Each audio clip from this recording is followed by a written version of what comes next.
നമസ്കാരം. Prabhat book house പ്രസിദ്ധീകരിച്ച് ശ്രീ ജോർജ് ഓണക്കൂർ പ്രകാശനം ചെയ്ത ശ്രീ വിജയമോഹന്റെ മടങ്ങി വന്നവൾ എന്ന നോവലാണ് ഇന്ന് വായിക്കാൻ പോകുന്നത്. പ്രപഞ്ചത്തിലെ അത്ഭുതങ്ങൾക്കിടയിൽ അകപ്പെട്ടു പോയ ഹതഭാഗ്യരുടെ നൊമ്പരങ്ങൾ ഓരോ വരിയിലും വെളിവാക്കുന്ന രചന.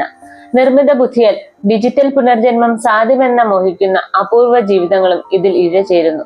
നിഴൽ പോലെ കൂടെ നടന്നവർ നിമിഷങ്ങൾക്കുള്ളിൽ നഷ്ടമാകുമ്പോൾ തോന്നുന്ന വിങ്ങലുകൾ വ്യതിരിക്തമാം വിധം അനാവരണം ചെയ്യുന്ന കഥാമുഹൂർത്തങ്ങൾ.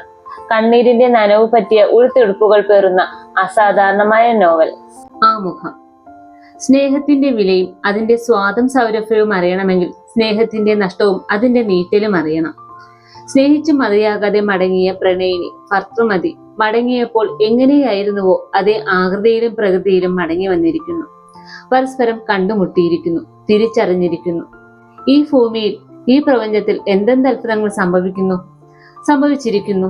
ഈ മനോഹര തീരത്ത് തരുമോ ഇനിയൊരു ജന്മം കൂടി എന്ന് കൊതിക്കാത്തവരുണ്ടോ? കലാകാരന്മാർ, പ്രത്യേകിച്ച് കവികൾ, കാലത്തിനു മുമ്പേ പറക്കുന്ന പക്ഷികളാണെന്ന് വായിച്ചിട്ടുണ്ട്. അപ്പോൾ വീണ്ടും ജന്മമുണ്ടായിരിക്കാം. ഈ ജന്മത്തിലെ ഇഷ്ടകർ അടുത്ത ജന്മത്തിലും കണ്ടുമുട്ടുകയും അവർ തിരിച്ചറിയുകയും ചെയ്താൽ അവിടെയും കവിയെ കൂട്ടുപിടിക്കാം. വെറുതെ ആണെങ്കിൽ പോലും വെറുതെ മോഹിക്കാനൊരു മോഹം. ആ മോഹം പങ്കുവെക്കുന്നു. മോഹമുള്ളവർ വായിക്കുക, മോഹിക്കുക.